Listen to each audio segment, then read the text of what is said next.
I guess I have to hit a little button that says go live. There we go. Now we should be good. Even if we're just gonna have to run with it, even if it's not, I suppose, but. All right. All right, what's up, everybody? Jeff here from Warrior Life for take 2 of, which one am I looking? We got all these. Are all these, oh, these are all on also. Oh, I see. So it only shows the, so just look at the red one. That one's the one that's fine. It's like on television. All right. So for those of you that did come to the first Tacti-Cool Taco Tuesday Q&A show, it was these two knuckleheads trying to figure it out, and so it wasn't always the best. Not to mention, and Andre here. This is, by the way, this is Andre. So, who's been helping out with this one and is my go-to self-defense dude. We'll probably talk a little bit about that too with some of the self-defense stuff. But anyway, the last one was kind of a cataclysmic, horrendous taco and everything. It was fun. It was real. It was real, yeah, but the taco sucked. Yeah, well. So my goal, so for those of you that anything. are new, you're just being polite. I ate it. I know you ate it. So the whole purpose of Tacti-Cool Taco Tuesday is to do a Q&A. So for our all access members that are inside of the Warrior Life Academy, this is one more opportunity that we can just engage and just have some fun, and we can answer some questions that you might have. For everybody else that is watching maybe by social media, there might be a chat that's there, but there won't be any opportunity to ask questions. This is really just kind of like a members event for our all access members inside of our academy.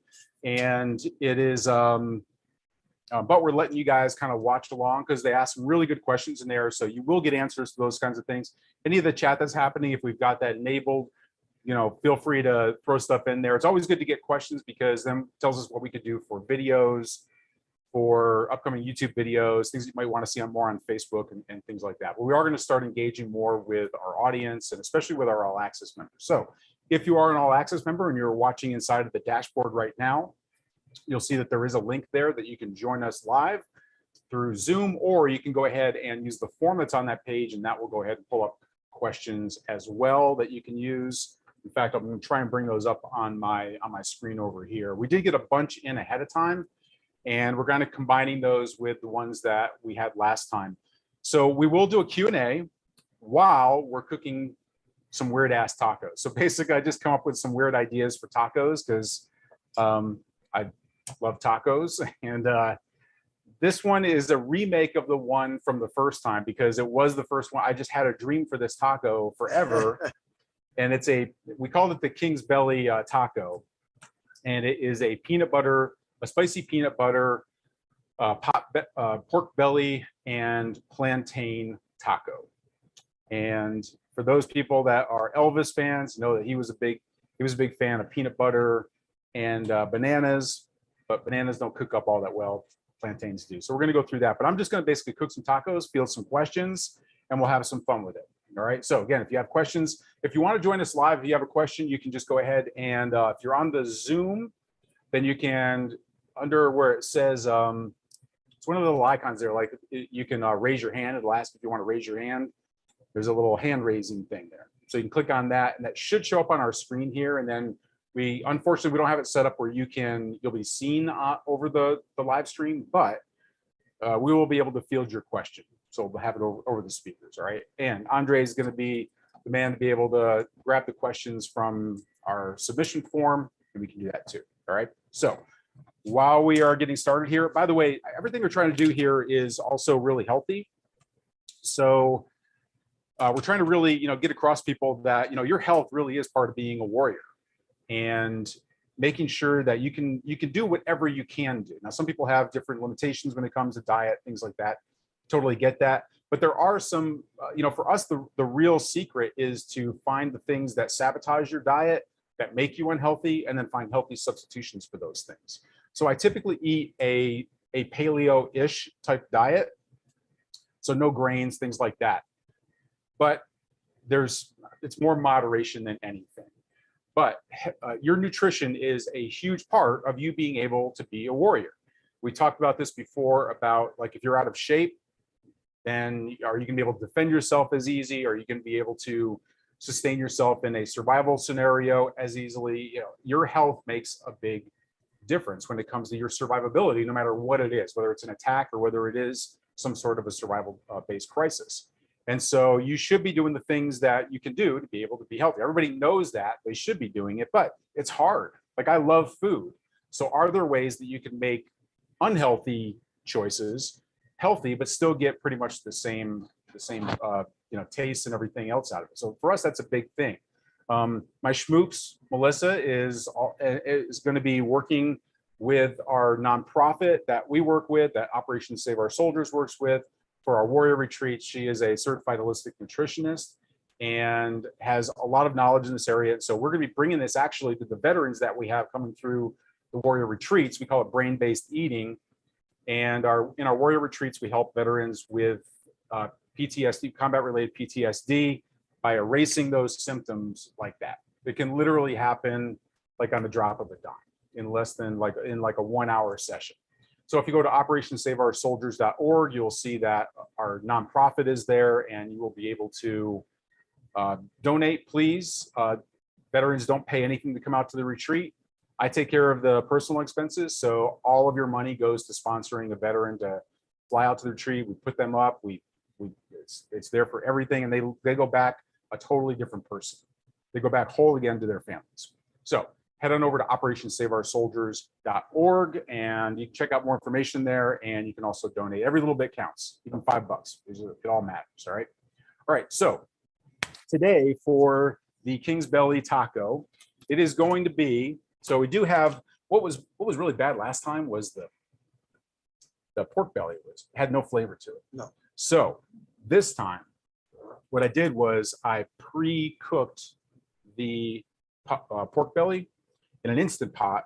I found this really great recipe where it's just put in orange juice and a chipotle pepper, and then it cooks for like an hour there, and then you put it inside of the oven to be able to really kind of caramelize the outside, get it crispy on the outside and tender on the inside. So this will actually have flavor to it rather than the other one did. So we're going to have pork belly is going to be one of the ingredients here. And then we use plantains because they have a banana taste. When they're really ripe like this, they're sweet, but they also have a lot of texture to them. Whereas a banana, if you try frying a banana, it's gonna get all mushy, right? So we use plantains to get that banana taste to it, but it's gonna make it more firm. So it's gonna be a lot better inside of the taco. Now, I do have peanut butter here. What we're gonna do with the peanut butter, last time we tried to kind of warm it up and make it drizzly. It didn't work out all well. It was no. crispy. And we made all of our, yeah, right, got crispy because we heated it up and it didn't turn out. So I have a workaround now for it. But what I'm going to do is I'm going to add a little bit of chili and lime to this to kind of spice it up a little bit. And the pork belly has orange juice. It was cooked with orange juice and the chipotle pepper, and that's it. You just put it inside of an Instant Pot, which I love the Instant Pot. Do you have an Instant Pot? Last time. No, I don't have one. Oh man, not the air fryer thing that we used last time. The Instant Pot, it's a pressure cooker. Man, those things they make some great food. Just kind of like set it, walk away from it. Things are done in a fraction of the time. I don't know why the pork belly took they had to be an hour to get it done. But anyway, adding a little bit of chili and lime with this, keep the citrus flavor, but also give it a little bit more spice too. So the pork belly has chipotle in it. It's working out really well. So last time we tried the cassava tortillas, right, and the almond flour. Right. We tried to see which ones were which. This time I got grain-free turmeric. These things are really good. I've had these before. I like these a lot. So we're going to use this time. Turmeric is a super spice. It's got a lot of great beneficial properties to it. So we can incorporate a little bit of turmeric in with this as well. It's got a mild sweet flavor to it inside of in the tortillas. So I think it'll complement everything really well. All right. So We got this going here. I'm going to reheat the pork belly over here on the grill part. And we're going to cook up some plantains. We're going to add a little bit of butter and we're going to add some rum to it. And then we've got the accoutrement over here. And I think I might drizzle a little honey on top of it as well. That's what I'm thinking. That's what I'm thinking. All right. So ready to start hitting some questions here while I got this going? Let's do it. Let's do it. I've already been looking at some of the questions already. All right. So are you ready? Ready. Sure. Yep. Okay. What is the best brand of survival food? Oh man. Best brand of survival food. I can tell It's you. not tacos. That's not, man, imagine if you had like a taco stand during the apocalypse. Freaking awesome. So I have relationships with a lot of different food companies. So right now we're using Realize Foods as our, like when we sell our X-Bob backpacks, we don't have them out on a website where you can just buy like the backpack. So you have to go through the masterclass because you got to have all the know-how, right? You have to be a believer of why we have it the way that we do in order to even be able to get one. So so we include food with it to try and take as many of those try and take care of as many options as possible. So right now we're using Realize Foods as the provider for us. Now we have worked with For Patriots in the past as well, and I like their food. They have a lot of different kits. That's one thing that I think Realize Foods probably has to do a little bit better is put together like a 72-hour kit, something you put inside your backpack. Right. So I like For Patriots. The one difference I would say is For Patriots, just got to make sure, like, realize that you're most likely going to have to supplement it with something else. The number of calories, that's one of the things when you're looking at survival foods is look at what they consider like one day's meals, like how many calories are in it. So a lot of times companies will say it's one day's meals, but it's not actually, like, it's not going to really sustain you for a full day. Yeah, like an MRE had like 2,500 calories in one MRE. Yeah, this is loaded with stuff. But and that's the thing is, like, a lot of preppers will use MREs because they think because it's a military. But it's too bulky. It's too bulky. It's too heavy because it's a lot of that stuff is already constituted with water. Right. Plus you got like the dehydrated. What years were you in? I was in 90 through 97. We just started getting the new ones. Oh yeah. The first one we had to add Got, like, water to pizza and everything. stuff, yeah. Oh, it was nice. But you couldn't carry, like maybe two of them. So let me ask you, what did you do instead when you went out? Well, Like if you went out to the field. Ramen, right? And Pop-Tarts. Yes. Because you got to give yourself a little something, I know. Yep. Yeah, so one of the for the all access members, one of the modules they're going to be doing is on survival food. And so that one, we're going to show you all the different ways that you can do it. But I like For Patriots, I like Realize Foods, and trying to think of the one that I'm looking to test out now is My Patriot Supply. I see them in a lot of different places, so it's worth a taste test. So those are the ones that I can tell you I've got like a year's supply for Patriots. That was the first one that I really kind of recognized, the first one we started networking with and working with. I know the owner over there, great bunch of people over there. Everybody that works for the organization, super like legit. And so I like For Patriots, and then my realizefoods.net, I think, is Realize Foods. So, but I can tell you that Survival Frog, so I know the owner of Survival Frog also, they have, I think it's the largest selection of survival food on the internet right now. Like a one-stop shop where you can look at a lot of different types. Go to survivalfrog.com.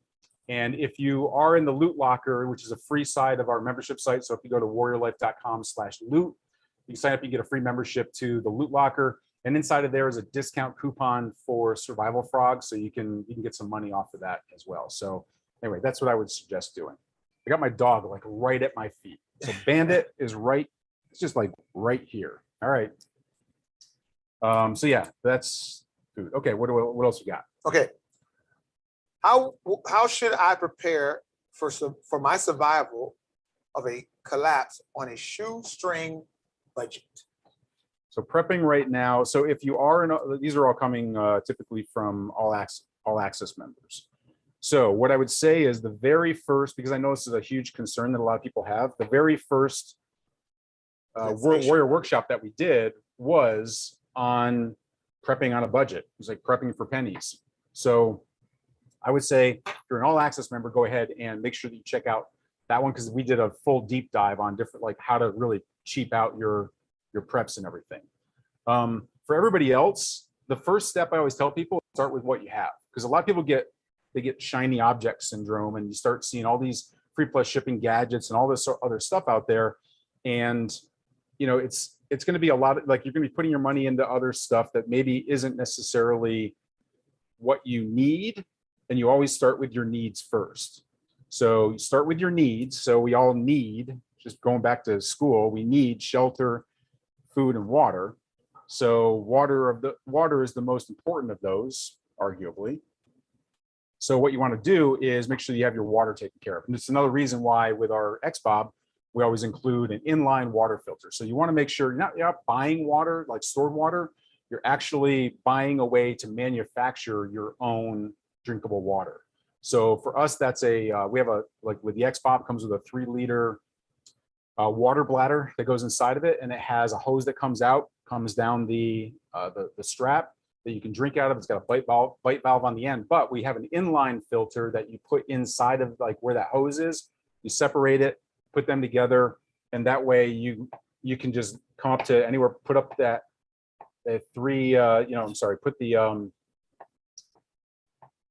put the 3-liter bladder just in whatever water you come up to, and no matter how dirty it is, as long as it doesn't have any petroleum in it or anything, you'll be good to go, and that filter will purify it for you.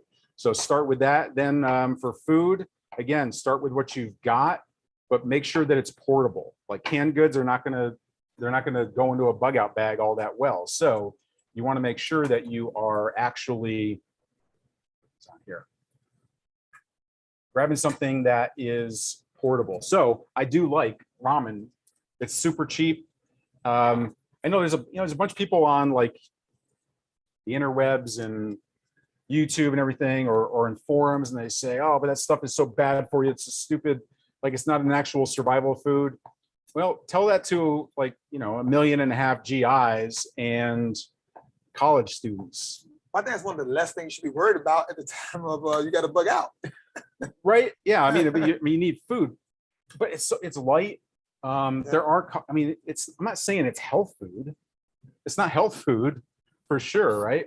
But that's what we had. So it will sustain you. It has carbohydrates. The other thing is those packets, they're loaded with sodium. So if you have a problem with sodium, obviously you need to make sure that you are, it's all customized to your diet, right? But you're going to be losing electrolytes though too. Yeah. If you're out there humping like a ruck, you're going to be losing electrolytes. So that's going to help to replenish some of those electrolytes there. And the MSG, who knows what that does? I think that's like a super crack, apocalypse crack. So there you go. And then for shelter, we just use poncho and a couple bungee cords. That's all you need. I do recommend that you get a nice poncho though, not one of like the cheap ones out there. Like that's one I would say go to like a military surplus store and check that out. So that's where you start. Your bug out bag is the core of your program. So grab what, again, start with whatever you have, but then, upgrade to something that's going to be a better fit. That's, our XBOB is one that's out there. So there's other ones out there, but not as good, but of course, not as good. All right, what's next? All right. How do I defend what I have without staying awake 24/7? How do I defend what I have without having to stay awake 24/7? All right, good point. I saw a bum. He had a dog. When he walked away from his stuff, that dog would sit there and bark, making sure no one comes around. Now, I don't know if you want a dog to bark in a situation where you're trying to hide yourself, but the dog best friend. Yeah, that's a good point. I mean, we talk about even just My for man's like, best friend. for, even for like home defense, even a small dog, any, you know, those little yappy little bastards. And they can, they can alert you. Yeah. So even if it's not like a, you know, a gigantic pit bull or anything, something like even a yappy dog to do that. So look, it is tough. I can tell you that, Bandit, you are in the worst, you are in the, like the absolute worst place to lay down, dude. He's And going. he's not moving. He's not down. He's not moving. All right. When I was in the military, I took part in a study that was done, little did we know, where we stayed awake for 5 full days, the entire week, 5 days, nonstop missions. We did it. We would go out on a mission. Everybody took turns being the leader. We'd go out on the mission, and then do the mission, get back from the mission, do an after action review, then go straight into another operations order. Sound like Ranger School. Just nonstop, just to see what were the effects of people when you don't have any sleep. And you start to really kind of see what it's like, the decision-making that happens, the what's what I'm looking for, like people's patience getting tested, the loss of leadership qualities that happen. There's just all that stuff. So you're not going to be able to, for an extended period of time, go without sleep. So how do you do that? Well, there's a few different things. Number one, you don't want to be a lone wolf if you don't have to. True. So that's why, you know, we always had, even when we were out in the field or on a mission, you always have somebody that's awake out on the perimeter. Fire watch. Well, other people are all out there. Probably cut these down a little bit. When we was in Bosnia, during that whole crisis, we had to, you know, everybody was in the house sleeping. We had to stay out there. 2 of us stayed out there and stayed watch while everybody slept. It's great, you know, if you have somebody to go with. Travel, there's always safety in numbers. So you have one person stay awake while the other person sleep, as long as you can trust them not to go to sleep with you. Right? Yeah. But I'll just close my eyes just for a couple of seconds. yeah, That's seconds it. turn to hours. Yep. So that's one thing, right? Like having somebody that can do watch. That's why, if you know, and again, if you're an all access member, you can go ahead and check out the survival group, like building your survival group, customizing your survival group. That's another really good event that we did that I highly suggest you check out also. And setting up early warning devices, you know, cheap cans, bottles, fishing wire that's loaded, somebody will trip over, they won't see it. Anything like that to help protect yourself. I've used that before in like as when I had a one bodyguard project in this home. It was an impromptu gig, so we didn't have access to a lot of equipment or anything. So just took a bunch of soda cans, put them with some tripwire, and put it all around the house. So nobody was getting in without us knowing. This was a situation where somebody had a key, they were going to come back and hurt this person and everything. But even out in, in the military, we had perimeter devices also. Some of them would just click on an infrared chem light to alert somebody. Some of them had like noise flares that would go up.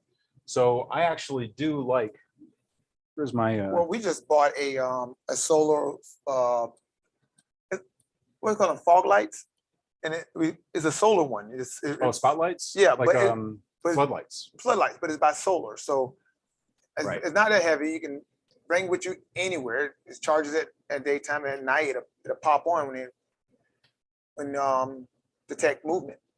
So yeah, and Ring has, now they have cameras in those things as well. So so you could do that too.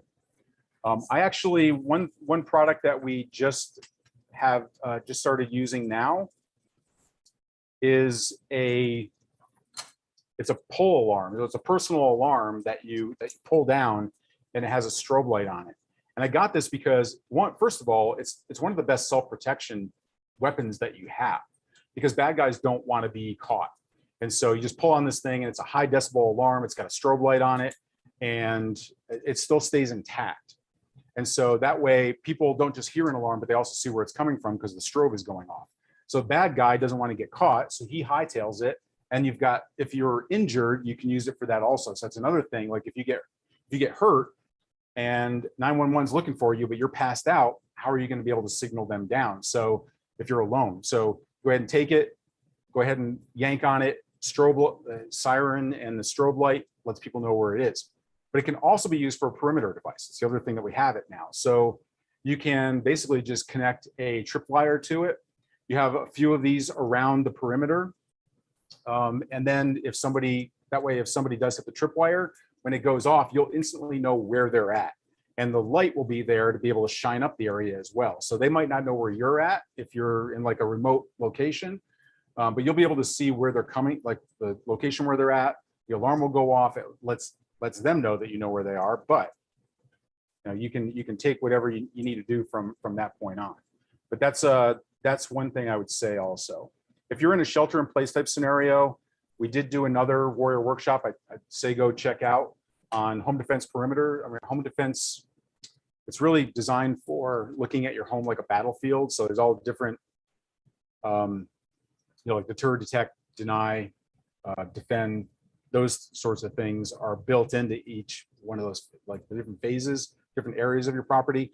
And there's some really good tips in there also, like for perimeter defense and how you look at your home and the area around your home as more like a defensive battlefield, and things that you can do. So there's a bunch of tips in there too if you're an all access member, but that's one thing I would say also is look at what you can do for perimeter style alert.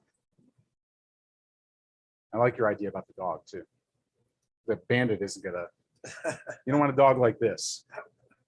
I mean, you want a dog like this. Love you, buddy, but he's not stopping anybody. All they need are cookies. He's gonna be their best friend. All right, what you got? Okay, I like this one. What would you do if you start to panic, even if you practice, meditated, trained, etc. forever, but then when it comes down to it, you freeze? How do you snap yourself out of the behavior so you don't die? That's a really good one.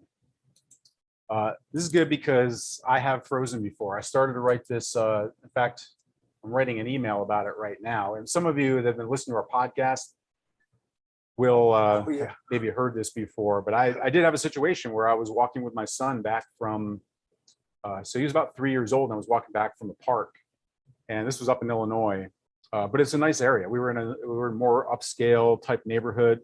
He was holding on my hand, and then I was walking along the sidewalk with him, and this white panel van just kind of pulled up to a screeching halt right near us, and the side door just slid open, and this guy just jumps out of the back and just starts running full speed at us. And he was only about 15 feet away or so when he got out of the van. And before I knew it, he was right on top of us.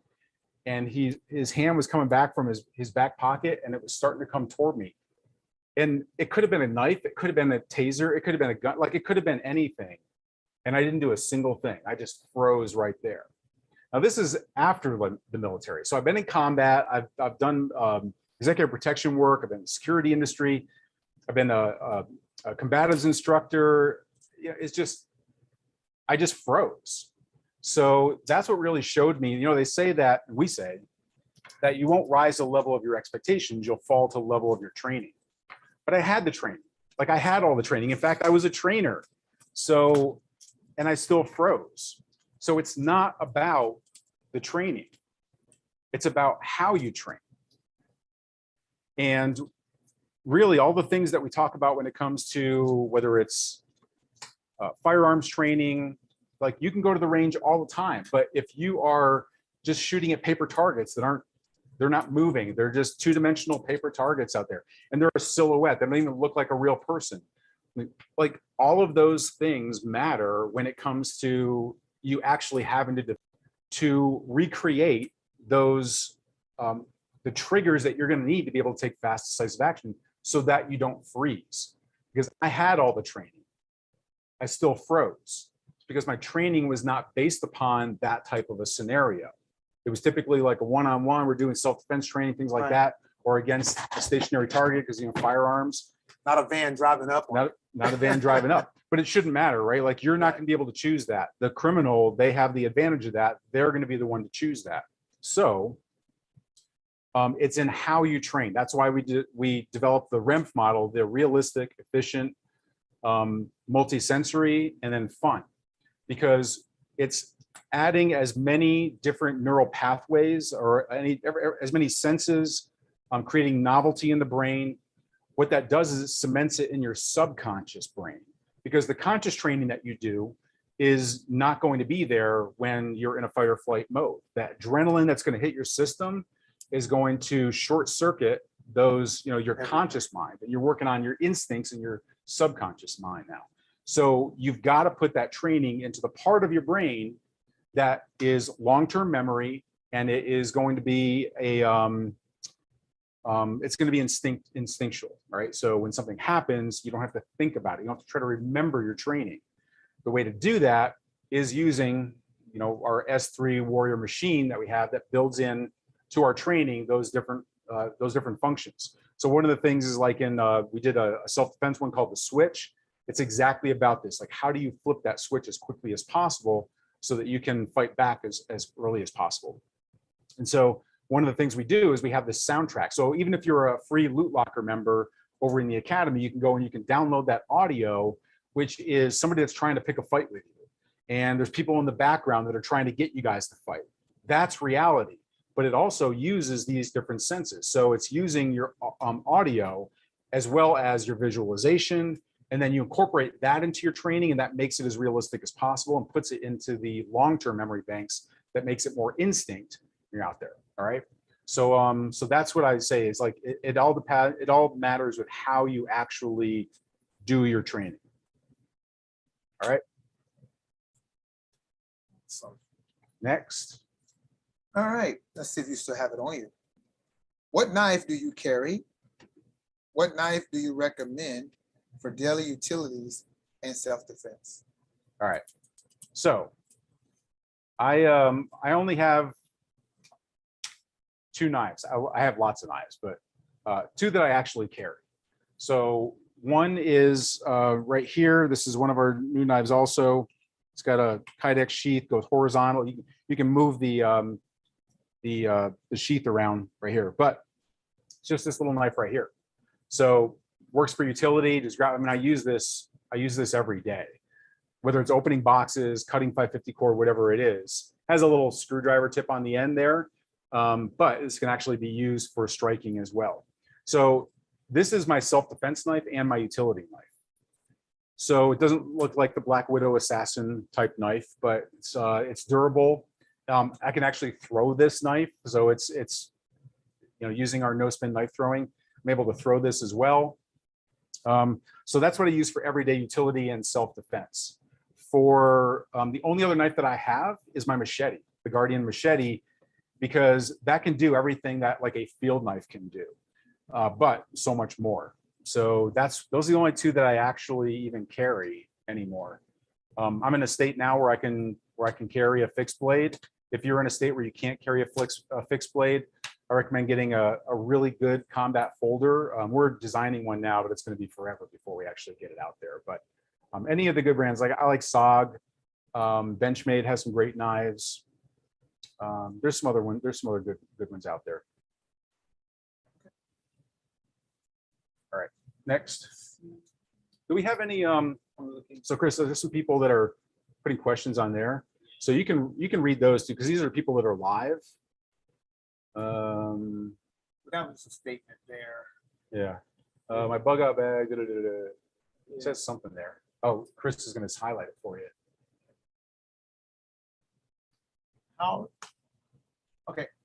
How does coconut oil stack up as being healthy? Jeff once said that he even put 1 teaspoon, or he takes 1 teaspoon in the morning and it's coffee, but the butter is using today tastes better. Yeah, somebody's listened to our old, I think it was our podcast that did that. So I used to do a bulletproof coffee, which is it's black coffee. I do Black Rifle Coffee Company. So I get their coffee, and then it's a tablespoon or two of grass-fed butter, unsalted grass-fed butter, and then some MCT oil. Coconut oil has MCTs in it, so the medium chain triglycerides. Essentially, it's really good brain food. Your brain uses those oils for energy, and it helps with clarity and focus. And MCT oil can't be stored in the body as fat. So it's a really powerful oil that works well. I wouldn't take too much of it. You'll spend a lot of time in the bathroom. So I don't use it anymore in my coffee, but I still do the butter in it now. As far as coconut oil goes, it is a saturated fat. Now your body processes it a little bit differently. That's why a lot of people like in paleo use it a lot. It's somewhat controversial because some people say, well, it is still a saturated fat. So coconut oil can actually be, I mean, it is an oil. Like it's not like MCT oil that can't be stored in your body as fat. It's going to contain a lot of calories in it. But here's the thing about coconut oil is that it's not going to go bad. So I keep a tub of it inside of my survival food kits because you can use it for energy. You can use it. I mean, you can just take a spoonful of it and it's perfectly fine. It has just a mild coconut taste to it. It does have the MCT oils inside of coconut oil, so it's beneficial that way. So especially like in a survival situation, it's beneficial for, again, mental clarity, focus, things like that, because you need to make good decisions, right? So I like it for that. You can use it for cooking. You can use it for a lot of different things. It blends up with stuff like coffee or shakes, things like that. But you do have to be careful because it is it's not like a vegetable oil or something like that, but it does have saturated fats in it, but they're processed differently in the body, which is why paleo people use it for oil. All right, what else we got? You can get the Warrior Workshop on replay. Will it be the same as Tactical Taco Tuesday? No, it's not the same format. It is an actual workshop that we do. It's a deep dive training workshop we do with our all access members, so that we just take one single topic. So like prepping for pennies, like how do you prep on a fixed budget? Like how do you get away as cheaply as possible? So that's one thing we talk about in there. For the home defense battlefield, we just go into like every layer of the battlefield around your home, inside of your home, and then different things you can do inside, like different tips, tricks, and tactics for each one of those different phases. Another one that we did, we did survival groups, which was a really fun one. And people did the mini mission afterwards was a lot of fun also. But those are very specific types of training that we do. All right. What caliber gun would you use for best self-defense for survival? For survival? I know what you're going to say. 22. 22. Yeah. So I think we have a YouTube video on this. Those of you that are looking on YouTube right now, there is a video that we did on different types of like my favorite, I think it was just on bug out guns. And I mean, the 22 it just rocks because you can carry a buttload of ammunition with you. It's super light. It's very versatile. So that's one thing I like is, I mean, I don't want to run out of ammunition if I don't have to. So that's one of the reasons why I like the 22. Like nobody's going to want to get shot. I'm not saying that the 22 is a man stopper. Okay. It's not going to like blow somebody back through the, 10 feet away from you. Nothing is, but you can get a lot of it. It's inexpensive, and there are conversion kits for things like AR-15. So I have like an AR-15 pistol chambered in 5.56 to 23, but with a simple swap out of the bolt carrier, now you've got a transition over to 22. So now I can shoot either 5.56 or like, so in a survival scenario, I know that they're gonna be making 5.56 because the military is gonna need it. They're gonna be making 9mm because the military needs it. Military doesn't use 22, but they also use 12 gauge. So a shotgun, you don't really see that all that often. Though. No. But Don't carry that many shells and they're trying to reload. Yeah. I mean, all the drilling is popping. Yeah, you ain't gonna reload nothing. no. I like the it was machete. it was for what's that? I like the machete. Machetes don't run out of bullets.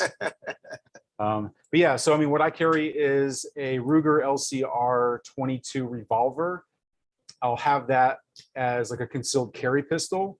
It doesn't have a loud register, so it's not going to have as long, big of a sound. So you're not giving away your position maybe to people that are around you if it's a survival scenario. It's not going to travel as far.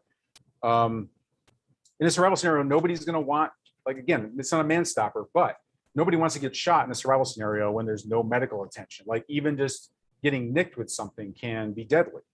Could get an infection and things like that. So that's why I like the 22. It's very versatile. And this is now, I have a question for you All right. because you said nobody want to get shot because there's no medical. Now, when I was younger, I used to love going to first aid courses. I took basic, intermediate, and advanced. So to better prep yourself in survival, what kind of first aid training you suggest? So that's a deep dive area. Like there's a lot of stuff you could do. And the thing about it is that people will often go out and buy these big medical kits for their prepping gear and stuff like that and not know what to do with 3/4 of what's inside of that. So you don't really need to know a lot.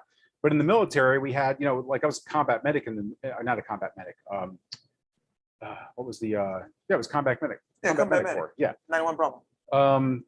Breathing. No, I wasn't like, that wasn't my MOS. Oh, okay. What was the, it was the course you take is combat. Combat medic? No, not combat medic. I don't know. Yeah, I don't remember what the, I forgot what it was now, but it was a course that I took for it. But we learned how to do IVs and things like that there, but that doesn't help you if you like basically don't know how to put in an IV, right? So don't go outside of your wheelhouse when it comes to the gear that you buy. All you really need to know, I mean, the basic breathing, bleeding, Broken. what's that? Breathing, bleeding, stop the protect the wound and treat for shock. That's all you really need to know. So the first thing is more like the learn like CPR and compression techniques. Doesn't American Red Cross still teach first aid? They do all that stuff. Yeah, I mean, it wouldn't hurt. Take some courses. And, Oh, absolutely not. No, I highly recommend it because look, that's something that you can do. Whether you're a concealed carry, like I think if you're concealed carry and you're not carrying medical equipment with you, you're naked. You're naked. Like you bring a gun to put a hole in somebody, you can get a hole put in you. Your companion, whether it's your kid, your grandkid, your spouse, can get a hole put in them. If you don't have medical equipment and the know-how to be able to stop that, the worst thing I can imagine is like you save somebody or you save yourself from, but then you've got like a loved one bleeding out in front of you and you don't know what to do. Like that's like really not cool. So I would say that, that's the time. But it's not hard to just like figure out how to put on a tourniquet. It's not like your go-to thing, but a pressure dressing, a tourniquet, the pressure dressing, if you can get one with like C-locks in it, that'll coagulate the blood. Yeah, sanitary not white for women, they can use that. You can, right. So you can use that in a pinch, right? Yep. I know a lot of people say like tampons and stuff like that, where you can plug the wound up. And it's not going to soak up all the things, but it can help with the, because I just saw this on somebody's website. They're saying it doesn't work. It's like, well, no, it's not going to like just immediately stop the bleeding on that stuff, but it's going to give you the ability to it's like a pressure dressing. It's not going to soak up all the blood, but it's going to help stop it. Well, something is better than nothing when you Absolutely. hit the fan. You ready to test this stuff? All right. So here's what I'm going to do. This is the workaround that I came up with here. All right. And then we got first aid for tacos. So Yeah. Yeah. These were only that hot. He All said, I survived the last taco, so I must gonna be Yeah. able to survive this I time. think these are going to be good. I haven't tried it yet, so these are always an experiment here, right? But all right, so here's what we're going to do. So this stuff didn't come out before. So what we do is just spread it on Like a spread, like a spread, and then put everything else on it. like peanut butter. Yep. So this is the spicy chili lime peanut butter. I don't have anything really, well, I think the other.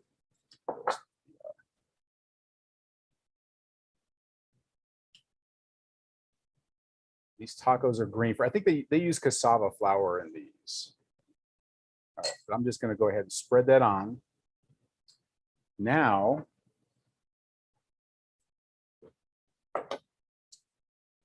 I don't like that. That's how am I going to do that? I have to use a spoon here. All right. Put the plantains So you can on know we're this. live. We haven't like practiced this beforehand or tried it out. I know it looks like we have. I know it looks like this is really polished. All right. So we're gonna put these Well, on we here. did have a test run last week, so. Yeah.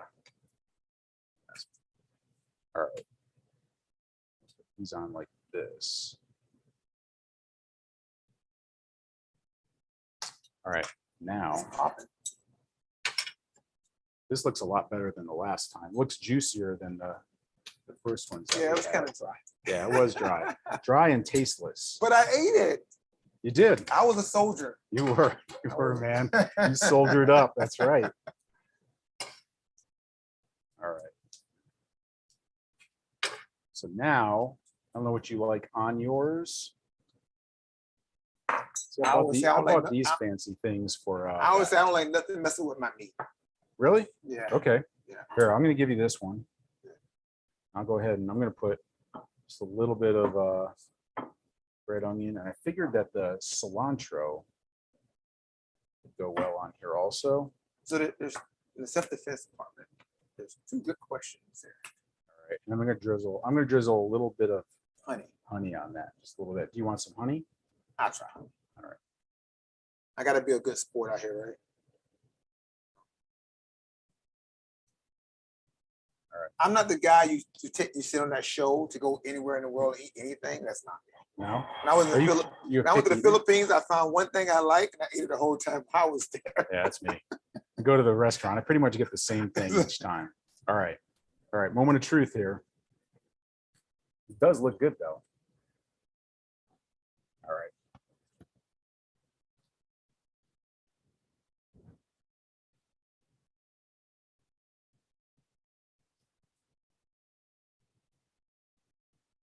It's a little better. You definitely get the peanut butter. Mhm. Probably go a little lighter on the peanut butter, but For me, it's definitely not dry. it's a lot better than the first one. I can definitely work with this. Survival tacos. I can definitely work with this one. How much time we got left here? We got about 8 minutes left for answering questions. If you're watching, if you're in the academy and you've got a question, go ahead and put it into the chat there. I don't think we actually have access to the submission form. We downloaded everything right before the show. So if you're watching live, you can just go ahead and put it into the chat there. And we'll look for it in there. Meanwhile, you said you had a self-defense one? Yes. There's two of them here. I know one of them you're gonna love because I know how you think. And the other one, let's go with the first one. What is one good to go technique that anyone can use in the street fight to end it quickly? One go-to technique that you can use in a street fight to end it quickly. Run. Back it, If you can, do that. if you can.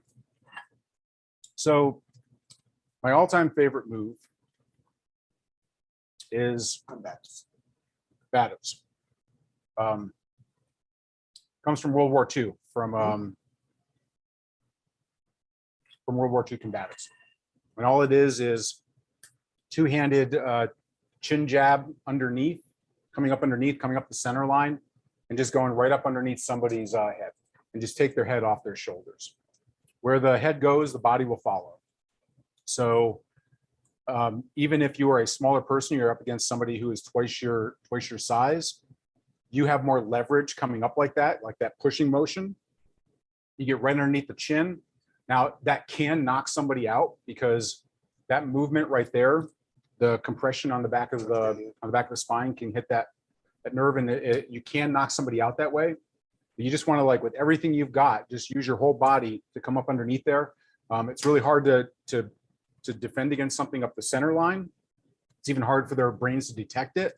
So it gives you a lot of advantages when it comes to being able to get the strike in to begin with. If they outsize you and they're stronger than you, you have all of that extra momentum that you can get there. It takes them off balance. You can follow up with another attack or get to a weapon, or you can hightail it out of the area. So that's the number one thing that is covered inside of the Defeat Larger Attackers DVD. It's also as a course. If you're an all access member, you can go in there. All of our courses are free to use. So I would say check out Defeat Larger Attackers. That's in there. That's one of the main moves in there. All right. Ready for this one? Mm-hmm. I read multiple times that using a closed fist is dangerous. Why? Don't I need to make a fist to knock someone out? Nope. Jeff talked through his mouth full. Caught a lot of hell for this on YouTube. Video went viral. Had 23,000 dislikes. Because I say you should never punch in a real fight. So the reason for that is, and the reason why I say it, is that I have my, like, if I'm in a fight, it means I wasn't able to talk my way out of something. Most likely I'm being attacked. It could be deadly. Somebody's fighting me. They had to go through a lot of, like, they had to really be determined because I wasn't able to talk them down or avoid it. So I may have to get to a weapon. If I punch somebody, and I found this out the hard way in martial arts, even just a bag, even something that was steady there to fold my wrist. And there have been people that break their hands. If you're hitting somebody, they usually go for like the face. You can hit something hard. Somebody's head might go down at the top of their head. But if I hurt my fingers, when I try to go for a weapon and I have broken fingers or my wrist is broken, then I'm not gonna be able to get to my weapon. Now I'm a one-handed man, can't get to his weapon. So that's the main reason that I don't like it. Also, most of the most force you can deliver to somebody, like each one of those shock absorbers that you have. So if I punch somebody, I've got my wrist, I've got my elbow, I got my shoulder. So I have 3 joints right there. You got your knuckles right here. So depending upon how you strike somebody. So you've got a lot of stuff working there. That's all got to be right. That's why, it's easier in martial arts because it's a defined space, defined distance.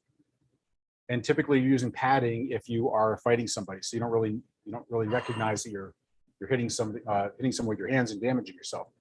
So most of the damage that you can do comes from other body weapons, your elbows, palm heels, things like that you can deliver a lot of force and you don't have to worry about hurting your body. Now you can hurt your elbow if you hit it on the end, but you just strike with this part. You deliver so much more force. We had the Bullet Man suits, like these big things we used to do out at in Colorado, the Ramcat facility. These guys, you can take a baseball bat to their nuts. Like they're in a cage essentially. And because we focus on force on force drills, things like that. And the guy that was in the Bullet Man suit, I took him down to the ground and I just started like hitting him with my elbow. He felt it through this giant cage. Oh, yeah. He stopped it. I got a headache. He said, stop. I got a headache. Yep. I was in one before. One of the biggest things I think we need to think of what we need to think about a fist is a fist has 5 dimensions to your fist. You have the front, you have 2 sides, the back, and then here, the knuckles. So, and Jeff will go along when we're here. If you got hit with your fist, use a hammer strike. And there's many times where you might have your hands closed because you might have a weapon in your hand. And you still might have to strike somebody and you don't want to drop your weapon. So if you have a baton or your keys or even your cell phone, you may have to strike with your fist, but not necessarily with your knuckles. You can strike with a hammer strike. And if I got some in my hand anyways, I want to strike using the baton versus using the knuckles. If you don't feel it safe. Mhm.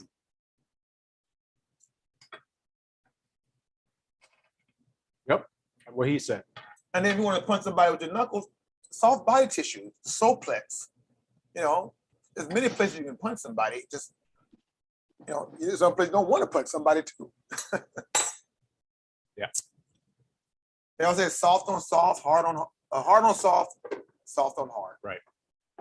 Problem with that though, and I know a lot of people know that, is that's a thinking man's game, right? I have to change up. Oh, I can punch here, but I have to open my hand up here. Well, in our training, we train high, middle, low all the time. Mhm. So we just don't look at your head. We actually do drills where we go high, middle, low, middle, high. So knowing that, hey, change your body position, keep striking, and then get Are out you of there. punching in Yes. so Andre does Defense, DNA Fight Science and Defense Lab. so it's a very different style of combatives. Right. Some of you might remember, been around for a while, the KC fighting system that came out when Christian Bale became Batman. And they used that system for Batman's fighting style. It's a really good system. In fact, I wanted to become an instructor in it. And I didn't keep up with the training. So, but it's a very unique, very unique fighting system. I1 technique is shape 1, right? So it's almost the same as you're saying, come in with your fist. I know time's running out, guys, but we come in with our elbows. Yeah, I'm huge on elbows. But believe it, a lot of people don't know this about DNA Fight Science because it's not really advertised. But we're actually a weapon-based system. The reason why our hands are closed because you have a weapon in it. Yeah. And either 2 knives or a stick or anything. Mhm. So to open your hand up, when you have a weapon in your hand, you're going to drop it. So you got to learn how to strike with your fist closed because you're holding a weapon. But it's like hammer fist.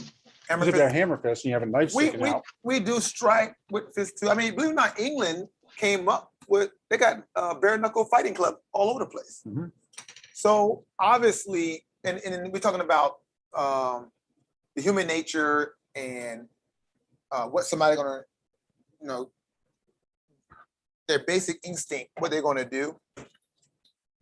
And most of the people they're gonna close their fist. It's just, it depends. If you're striking to knock somebody and put all your weight in, or you're striking somebody to draw them off their attention. It all depends on the force behind the strike.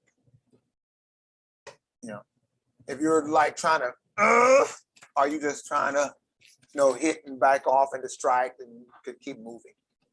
I remember somebody said on the YouTube's comments, yeah, tell that to Mike Tyson. I don't have to tell it to Mike Tyson. Mike Tyson wear gloves. He wears gloves, but he had a fight and he busted his hand in a real fight. Right. Because he punched the guy. Right. Because they wear gloves, they think they can put all their power into it. Right. You go to like England with their bare knuckle club, they don't put all their force in their punches because they know they're fighting without gloves on. So it's definitely hammer fist is a go-to, and the open palm strike is a go-to. It just, at the end of the day, it's training. And the more you train, the better you are. Keep them simple. Keep it simple. Keep it simple. That's it. All right. So that concludes the first Tacti-Cool Taco Tuesday. So hope you all had some. We're gonna put these recipes up inside of the loot locker. So even for people that have a free membership, you'll be able to go and be able to get the.